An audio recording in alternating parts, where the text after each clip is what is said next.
Hey everybody, it's Gomedex and welcome back to the Avatar The Last Airbender Early Access event. Thanks again to Wizards of the Coast for providing me with the promotional early access entry, and without further ado, let's just hop into my very first draft of the brand new Avatar The Last Airbender set. Alright, and here we are for the pack one, pick one. We got a double rare pack here. We got a redirect lightning, which seems not the greatest in 1v1 draft and seal, just kind of okay. It does one thing exactly, which is like redirect a removal spell or like redirect a targeted draw spell, so it's a little bit narrow to be holding up like that extra mana at all times for that, but it could still be playable in the right deck, like if you're in blue-red lessons. Our other rare though here in a double rare pack looks very powerful. Zuko Conflicted, a black and red for a 2/3 legendary human rogue. At the beginning of your first main phase, choose one that has not been chosen. You can... Oh, and you lose 2 life. You draw a card, put a +1/+1 counter on Zuko, add a red, or exile him and put him onto your opponent's board. So we do want to draft like some sacrifice to go around with him, but we have 3 turns before we have to give him to the opponent. So we get a bunch of value off of him over the first several turns. And then there is a sacrifice theme in this set. It's mainly in the black-white color pair. But there are ways in mono black to sacrifice a creature you control, so you do need to build around Zuko a little bit, but can still be a really strong card, it looks like. Pick number 2. Momo is a very powerful build around. 1 mana for a 1/1 flyer, but your first non-lemur flying creature costs 1 less to cast each turn, and whenever a flyer enters, Momo gets +1/+1. So Momo leads to some pretty absurd curves where you play turn 1 Momo, and turn 2 you play a 3 mana flyer, and you're just beating down in the sky really quickly. So I like taking Momo quite a bit here, but just in order to keep things simple, since this is our first draft of the set, we could just stick to Rakdos here, just go black-red, Firebending at all costs. Just stick to the Zuko like glue, but I'm going to stay open to another great rare. I'm going to grab Momo here, and we'll decide based on what we're getting past here if it looks like would be a stronger like blue-white Flyers deck or black-red sack deck with Zuko. Pick 3, we get My Scornful Striker. 2 mana for a 2/2 first strike, and whenever a player casts a non-creature spell, they lose 2 life. This really depends on what your opponent's running, whether it's going to be good or not. But obviously, if we draft this, we can make sure that we're a pretty creature-heavy deck. We'd want to be like 17 creatures and 6 spells. Don't want to be very high on non-creature spells for this card. But it's just another pretty aggressively statted 2-drop, so it seems like a good follow-up to Zuko there. Alternatively, Invasion Reinforcements is just a powerful white spell in general. Not exactly synergistic with Momo, but strong. And then Benevolent River Spirit would be a good synergistic card for blue-white flyers with Momo, but I'm going to go for this Mai here. Zao also seems fun for a sacrifice deck, buffing your whole board every time you sack something. The easiest way to trigger that Zao would be like clue tokens and stuff that just can sacrifice themselves naturally. Pick 4. What is this? 3 mana. And it airbends a creature when it enters and gets +1/+1 flying. Okay, that seems okay. Kyoshi Warrior seems great for go-wide style strategies, which seem like they'll be pretty good because they play well with the Waterbend mechanic, where you can tap your extra creatures or your extra artifacts to help pay for anything with Waterbending. So I do like go-wide stuff. Plus, there's a bunch of stuff that cares about allies, so I think Kyoshi Warriors is likely to be one of the best commons. That said, I don't know if it's better than like Haru, Earthbending every time we play an ally, or like Foggy Swamp Spirit Keeper.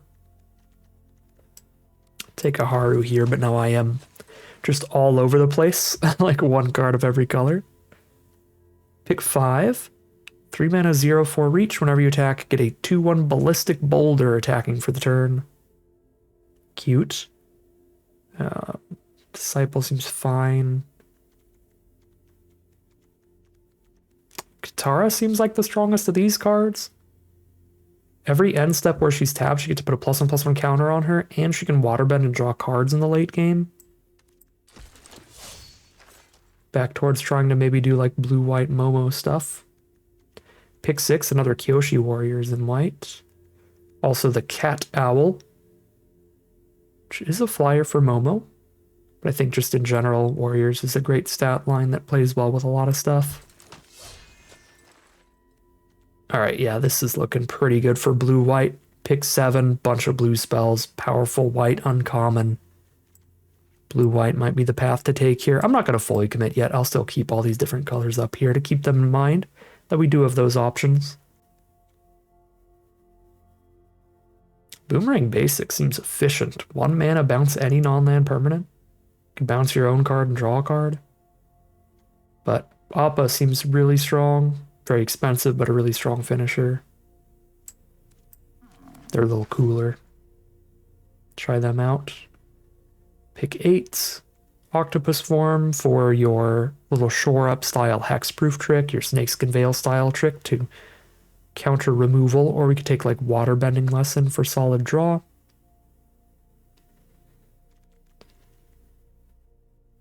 Go octopus form. Pick 9. Yip Yip as a combat trick, or Serpent of the Pass. We need a very high non-creature spell count for this to reduce its cost and become a reasonably costed card. Just take the Yip Yip. Because I think Momo more incentivizes a creature-heavy deck than the other way around, where Water Tribe Captain might be okay. Heavy blue deck could use this waterbending scroll for cheap, which could be fun. But I'm going to take the captain. We'll play a more simple kind of strategy. Starting off, just a really creature-heavy blue-white Flyers deck. Do some beat down here. Nice low curve, some combat tricks. This looks like a simple way to start us off. Don't mind this at all.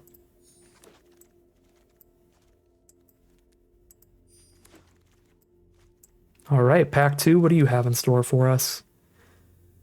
A blue rare land, so we get to play this, and anytime that we're flooding out, we now have a way to draw cards and discard a card. Ditching our extra lands to try to find spells in the late game seems pretty good. There's also Airbender's Reversal, though, which looks like good removal. Destroy an attacking creature or airbend a creature you control, which means exile it, and you can play it from exile for 2. So you can save one of your cards from removal by recasting it later. And some okay commons. It's definitely between the rare and the uncommon. I'm going to take this rare land.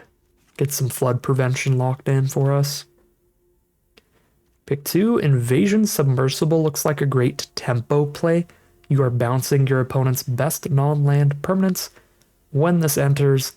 And then if you waterbend 3, you turn this into a 3/3 creature.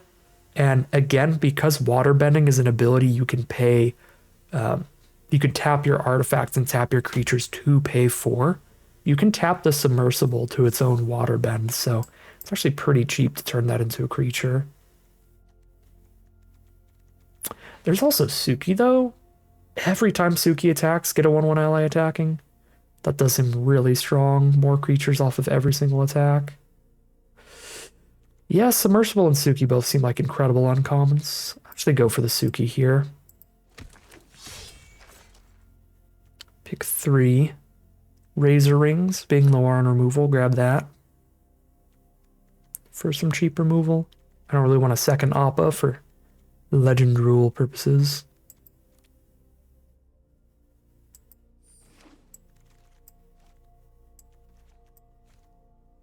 Pick 4. Big flying finisher. Get enough creatures on board and we can play it for a lot cheaper. It's a really cool card. I would like a copy or 2, but I currently have one mana creature, no 2 mana creatures, so we have a really slow mana curve right now. I think when we have the opportunity to take a really good 2 mana creature, now is kind of the time to do so, so we'll have to grab invasion reinforcements here. Plays really well with our waterbending stuff like Katara. Watery Grasp as well, that is a waterbending ability. Pick 5. Double combat trick. 2/2 that keeps getting bigger. Or the naturalize of our 1/1. I'm not massively excited about any of these cards. But all but one of our creatures are allies, so you can try out the Avatar enthusiasts here.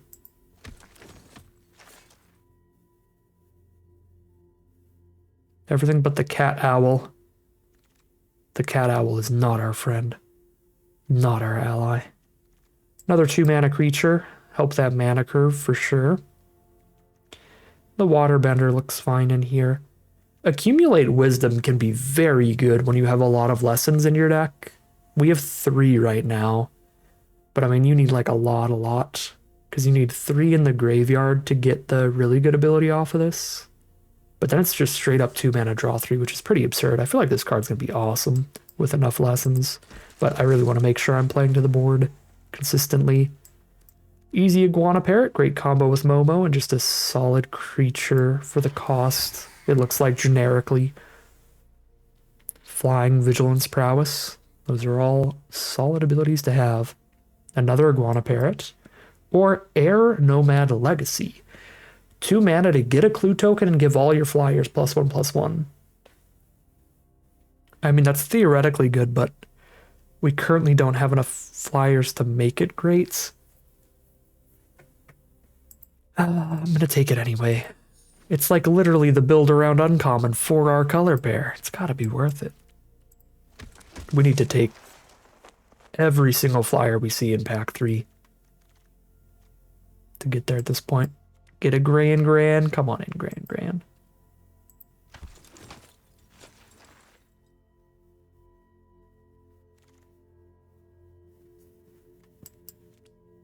Sandbender Storm. Potential removal against the bigger creatures on your opponent's board.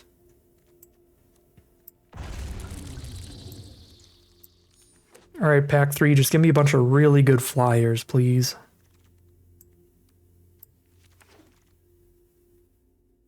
There are no really good flyers in this opening pack. There's a Cat Owl, which is an okay flyer. So Invasion Submersible it is this time around. Get that bounce spell on a stick. Double Ally off Kyoshi Warriors is pretty good. It's not a flyer, but pretty good card. And then same with like Accumulate Wisdom as the draw spell. Not a flyer, but a pretty good card. And go for the Warriors here. Where's the flyers? There's another Air Nomad Legacy. 1, 2, 3, 4, 5, 6, 7, 8. Maybe that wheels.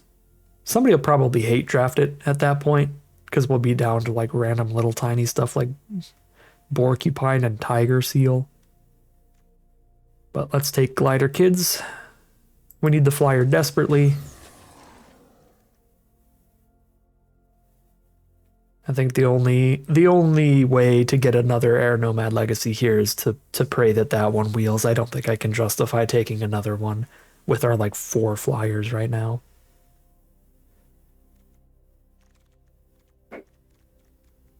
There's a 2-mana flyer. Helps out our mana curve and gives us more flyers. I like that. A good chunk here. There's an on-color uncommon, Vengeful Villagers. So it's good on the aggressive because you get to tap something down every time this attacks. It's not one of those sacrifice cards. Look, we can sack our Zuko. No, we're definitely not playing at this point. Come on in, first time flyer. Okay, Iguana Parrot. I've got enough non-creature spells here. Boomerang Basics would be a good one. I think that's pretty efficient. We could run that over something over here, but I need more flyers. Number 1.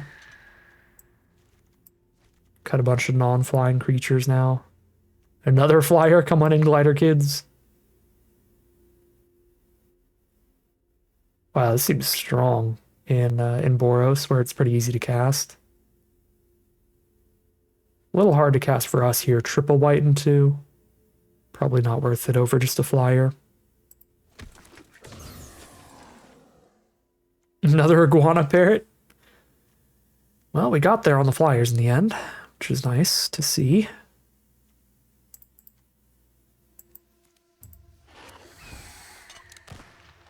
Pick 8, nothing. Another Cat Owl for pick 9. Another Cat Owl for pick 10. I could play Zuko's Exile. This is like a last-ditch effort kind of removal spell. You're giving your opponent a card back by giving them a clue, so it's like a desperation level removal. Just take another cat. We did it! We are the only blue-white flyers player. We get another Air Nomad Legacy. Sure, we'll go all in. See how blue-white flyers plays in this set. Drop out pretty much all the non-flying creatures at higher mana values now.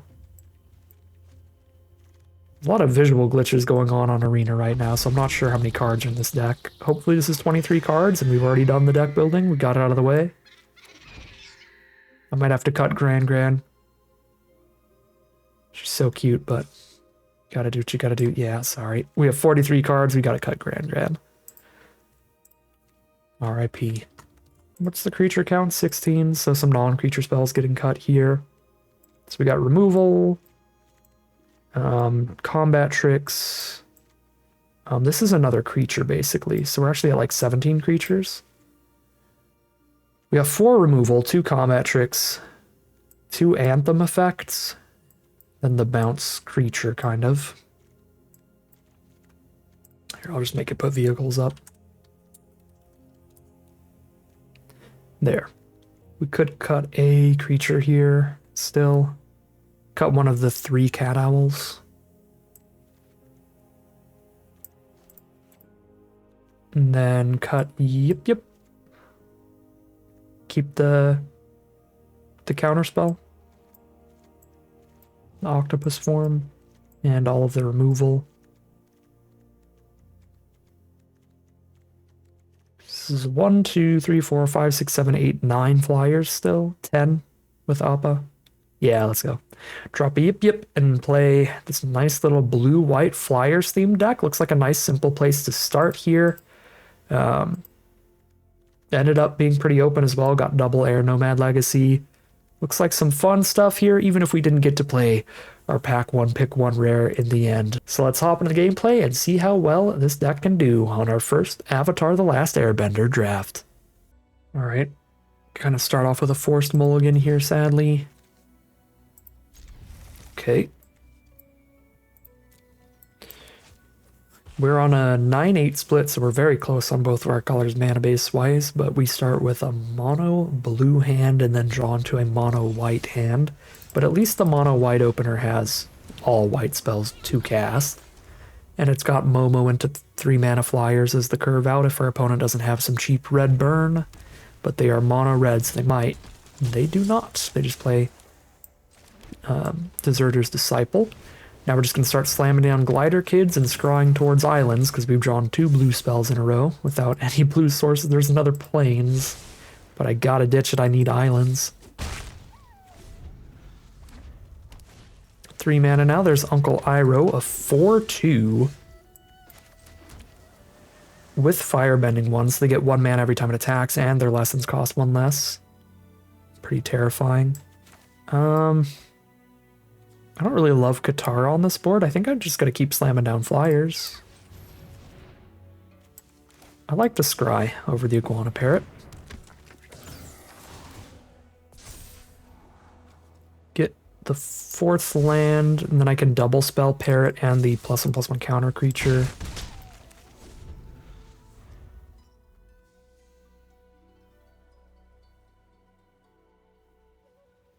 As you can see, Momo's really working out this game. Gave us the Glider Kids reduced mana cost, and it has played as essentially a 1 mana 2/2 flyer so far. Really has gotten damage in for us.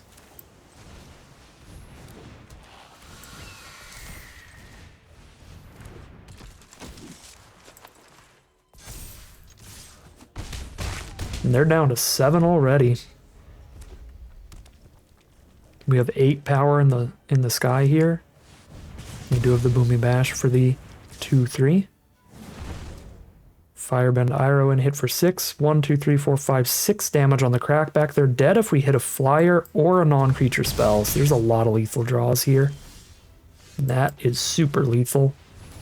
Air Nomad Legacy, hit for 1,000,000, and that is game. That is 1-0 heading into game 2.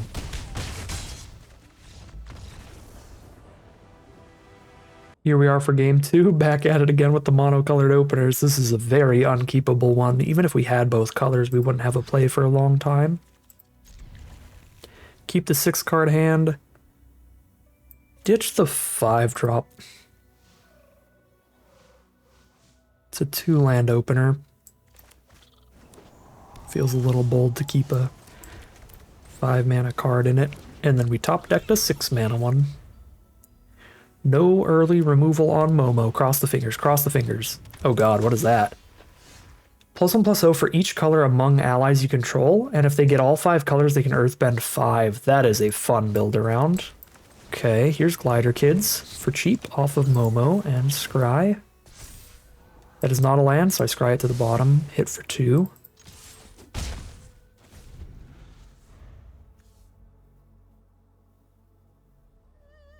So I assume our opponent's going to be going bold here, going for all 5 colors. Looks like they're just green-white for now. Green-white is the most ally-centric color pair.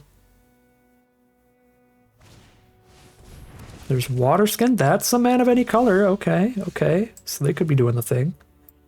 Now we double flyer. Oh, right. Momo only reduces the cost 1 time. I misplayed that one. I should have just played Iguana Parrot then. I'm not really Katara turn still, though. Alright, that was a punt. I forgot how Momo works. The first non-lemur creature with flying is cheaper. Not all the non-lemurs with flying. So we're going to hit for 1 less damage than we could have. Hitting for a 1 damage first time flyer instead of a 2 damage Iguana Parrot. And if we hit land 4, I won't be able to double spell, whereas I could have otherwise. Like, we could have played the Parrot now, and then if we top deck to land this turn, I could play first time flyer for 1 and Katara for 3. Watery Grasp, I don't really care to cast that. I will play Iguana Parrot, though.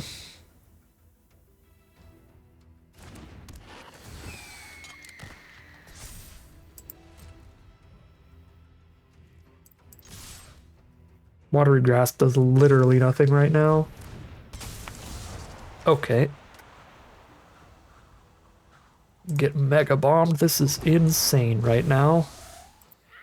Flash it in, eat one of our flyers for free, make one of ours cost 2 more to recast, and then flip into a gigantic reach blocker that buffs your entire board. That is absolutely disgusting. And if I try to put Watery Grasp on it, next turn they can just Waterbend flip it because they have 1, 2, 3, 4, 5, 6, 7 out of 8. They just play 1 land and Waterbend flip it and completely counter Watery Grasp. We may have just been completely bombed out of the game by Aang. That card looks incredible in general, but especially like against our cheap little flyers.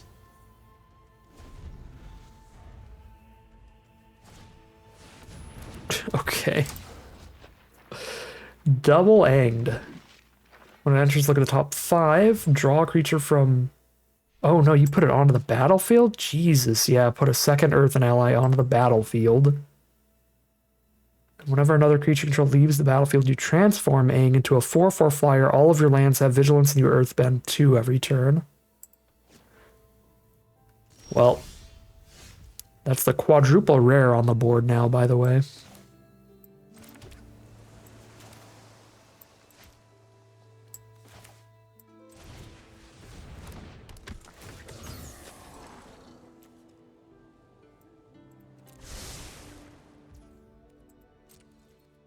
I mean, now we're just waiting for the eggs to flip and absolutely demolish us.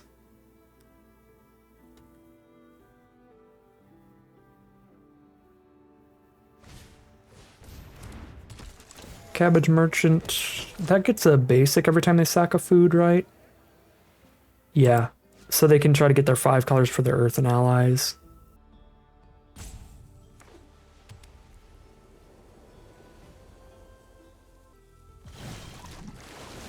Transform the Aang. Send in 6/6 tapping, or putting a counter on the rest of the board.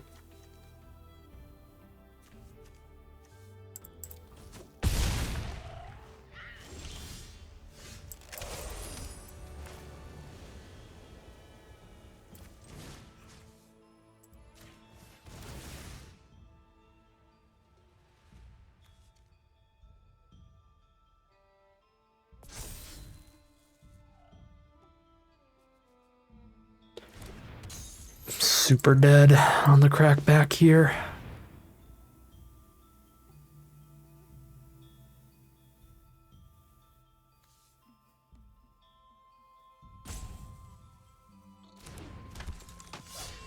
One, 2, 3, 4, 5, 6, 7, 8, 9, 10, 11, 12, 13, 14, 15.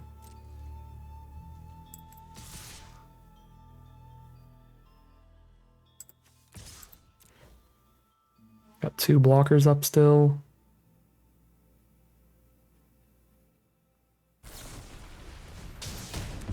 It's cheap removal from Rocky Rebuke. And now 1 more removal and we're dead.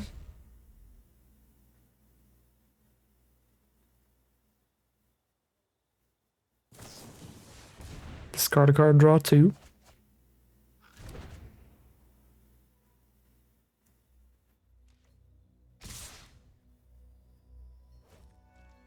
Jump.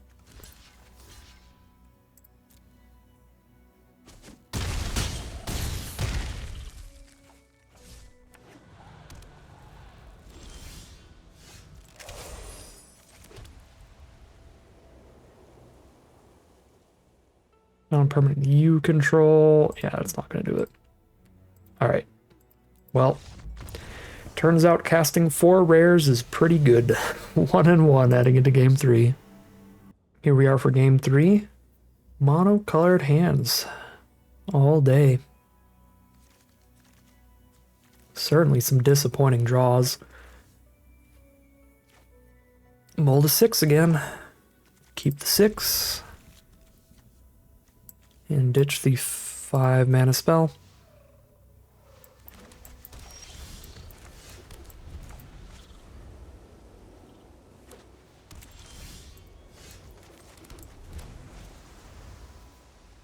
Drawing exclusively lands so far, so we don't get to do anything until turn 3.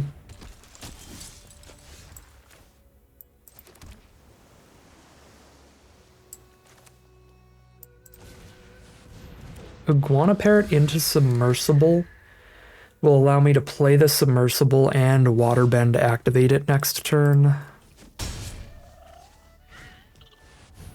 Double Water Tribe Captain. Cool. I could just Watery Grasp their first one, which I don't mind. Together, we are unstoppable. Drop the Glider, kids. Get a Scry 1. Thanks for the follow, whoever that was, but I can't see that while I'm recording, even if it shows up on the screen.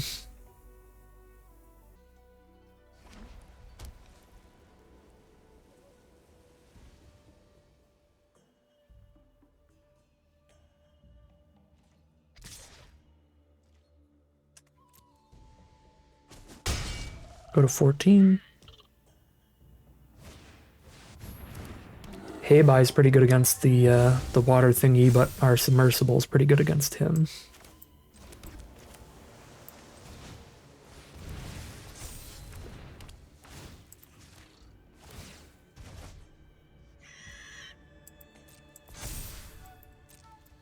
I guess they do get to move their counters around still. But we reduce them to just 1 creature out here.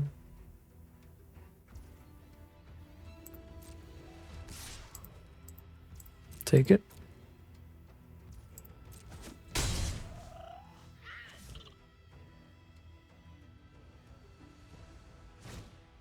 Vengeful Villagers, just a 3/3 here.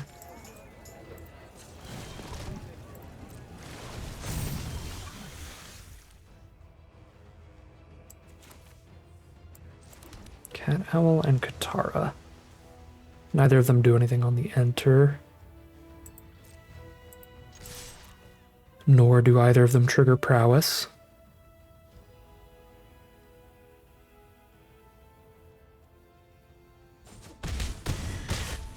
They got a big enough combat trick. We will die on the crackback. They've got 8 power on the board. So they need a cheap enough...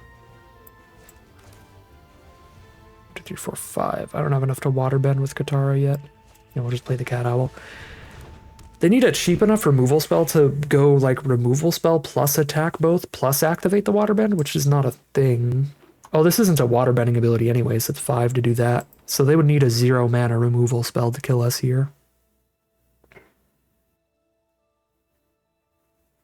It would be like kill one of our creatures' attack, tap the other one, and then spend 5 to buff for lethal.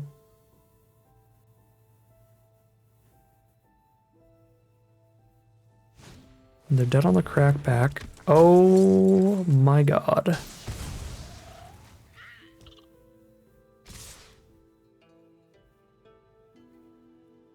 Well, they're dead to any non-creature spell, unless they sack something to Vengeful Villagers to stun one of our cards. But if they do that, then they're dead to Submersible. Yeah, we have to draw something here, but they're dead to a lot of cards. Yep. Alright. Draw any non-creature spell and win is the game plan. Fingers crossed. Ugh. Painful. Super painful. Because now we are just dead. 4 blockers? I guess not quite.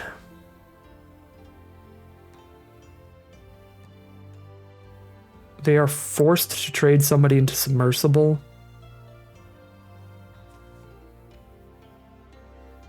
So they would just trade Jet off and get counters on the board anyway.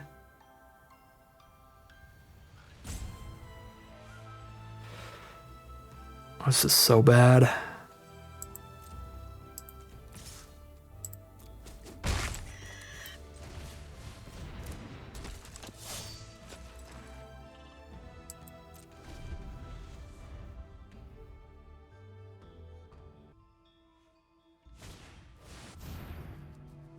Create a 1/1 for each planes you control.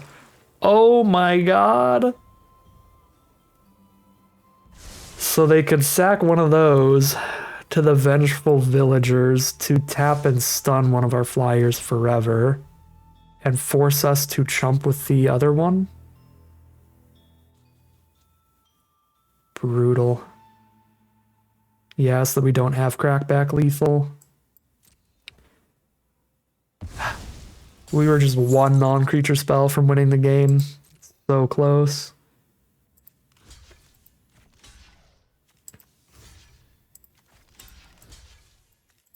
I guess I can keep the other flyer still. Go to 1 life.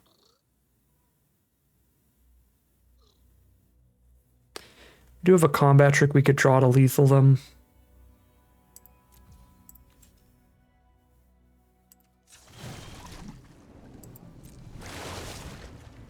That is not that. What about the top deck?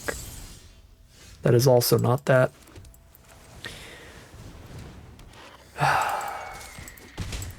That was a frustrating one. 1 prowess trigger from lethal. Maybe we lost a point of damage somewhere earlier there.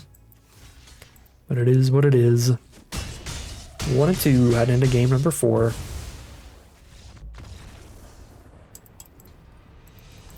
Alright, here we are for game 4, and this draft has just had a bad omen hanging over it, apparently. We have not drawn a single hand that we could keep. We have had to mull down to 6 for the start of every single game here. Because this needs the blue source for both of its early plays. I mean, I can keep it and pray for the island, but if I don't draw an island, I just die before I do anything with this hand. Yeah, we have to mulligan again. We have to start every single game at a 6-card hand, and last game was close enough. We got them down to 1. If we had a 7-card hand, the odds of us winning there are almost 100%. It's just like any other card. So hopefully we can win this game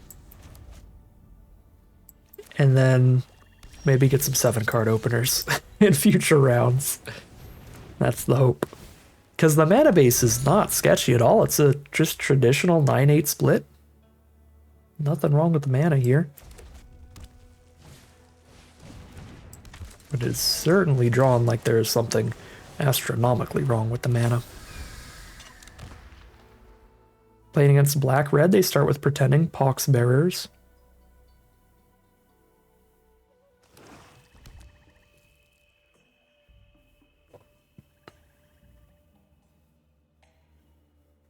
It's a 2/1 that turns into a 1/1 when it dies.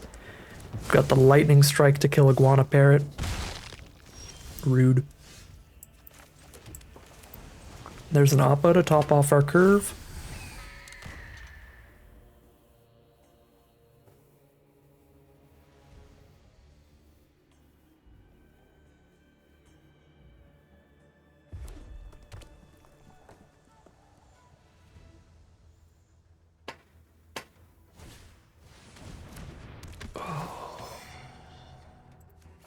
Corrupt Court Official's pretty gnarly there.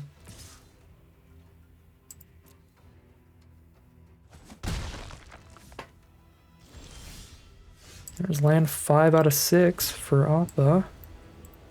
Draw the card right now in case we hit a non-creature spell for Parrot, like a second Nomad Legacy or something. Get our prowess.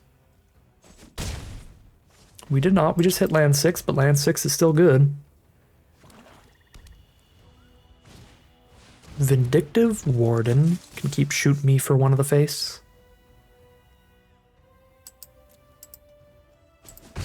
Yeah, it's some kind of weird combat trick here.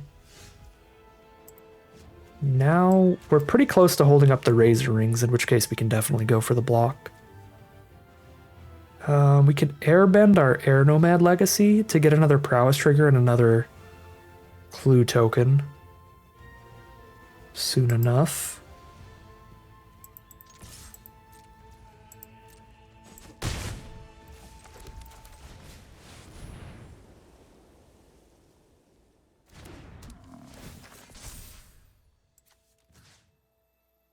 Is it worth airbending it? Because it would mean smaller creatures on blocks. I'm actually gonna not airbend.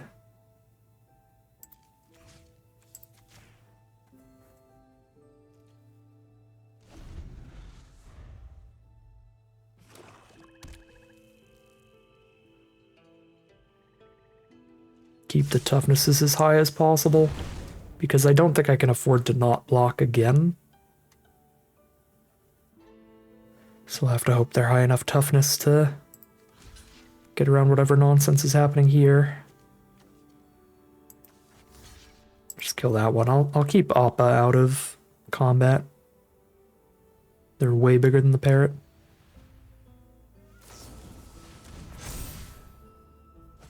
Okay, nice. That was the best spot to block, because then we still kill that creature. They get a clue token off of this raider. Razor Rings is going to gain us some life, which is a huge deal. I could hit for 1 less damage to flicker the legacy.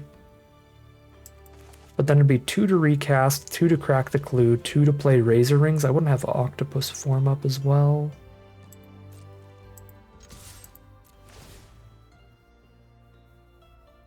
Just gonna hit for this turn.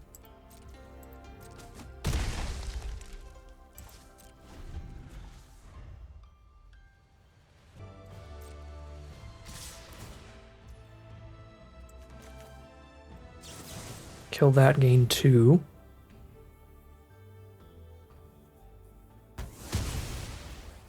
We're at 11, taking 4, 5, 6 from the double activation. I can untap to kill Pox Bearers or just save Octopus form against removal. Because if they have removal, they'll just main phase 2 it. Before I go to 7 life, they can double activate. Puts me to 5. If I don't draw well, I die really fast here. I think I have to go for the form. They outrace me if I don't draw well off the top.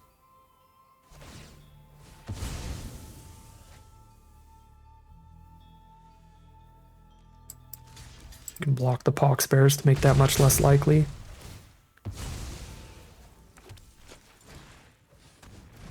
Callous Inspector and Zhong Zhong.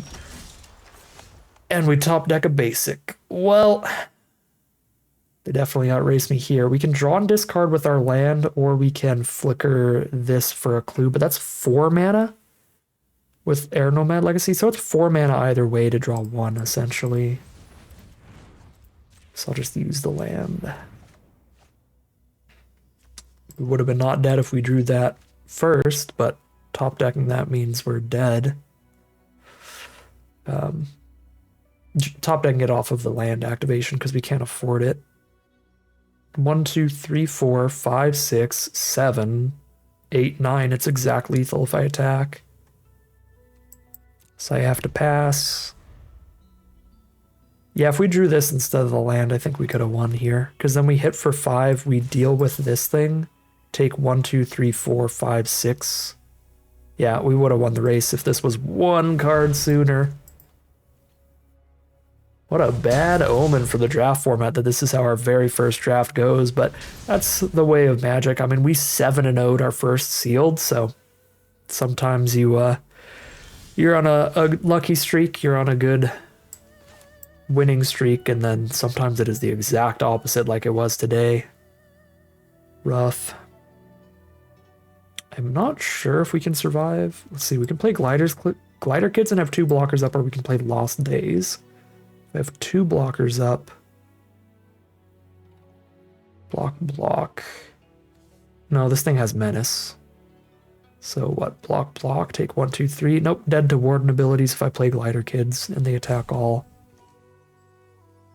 If I Lost Days the Warden, they still get to ping me once right now and I'm at 4, and then I block this and take 2. Okay, Lost Days is not quite dead, but I can't attack at all.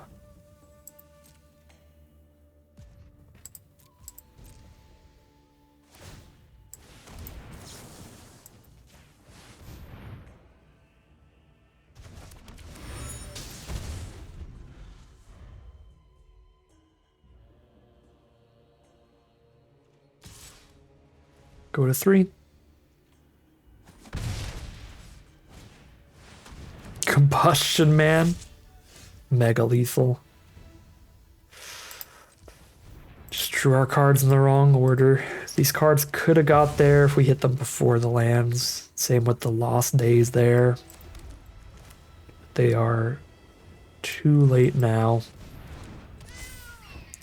Block, take that, get pinged by Warden, and die. 1 and 3 it is. Very disappointing starting draft to Avatar: The Last Airbender. I still feel like this deck was quite good, but we just had a really rough bit of variance for it. Much like we had a really good bit of variance for our first deck, we got quadruple rared for our very first loss, and in every single game we had to mull to 6. So we started every single game down a card. And it mattered a lot because our other 2 losses, like our 1 loss against 4 rares, we were going to lose that game every time. But our other 2 losses, if we had like 1 more card in the opening hand, we were like 1 card from lethaling them. We literally got them down to 1 life in one of our games with a 6-card opener. And then that final game, we just needed 1 more blocker to be defended enough to attack them for 5 with the Appa and survive a crackback. Because if we could have attacked them for 5 with Appa and survived a crackback, they would have been at 4 life and just dead next turn. So all we needed was 1 more blocker or removal spell just a turn sooner, which we would have had off of having 1 more card in the hand. So rough variance on this one, just with some pretty bad opening hands, having to start every game down to 6, but I don't think this deck was that bad at all. I think it probably averages out a lot closer to at least a 4-3 than a 1-3, but got bombed out hard, and our other 2 losses were very close games where we lost by about 1 card, and we mulliganed in both of those games, so they're both theoretically wins on 7-card keeps. So yeah, disappointing start there, but that is Magic for you. It can happen. Still think that this archetype is pretty fun and pretty strong. Still think Momo's a great card to take towards it. Playing all of these 3-mana common flyers alongside Momo is pretty fun. But just didn't quite get there here in multiple incredibly close losses. So that is going to end today's video. As always, I'd like to thank my patrons and YouTube members for their support, as well as you for watching the video. If you enjoyed it and are interested in seeing some more, you can always like, comment, and subscribe to tell the YouTube arm and send us more in your recommended feed. If you'd like to catch me live, you can check out the Twitch channel in the link in the description below. And if you'd like to support the channel directly, you can check out the Patreon link in the description below. And other than that, as always, thank you very much for watching, and I'll see you again soon for some more Magic Arena.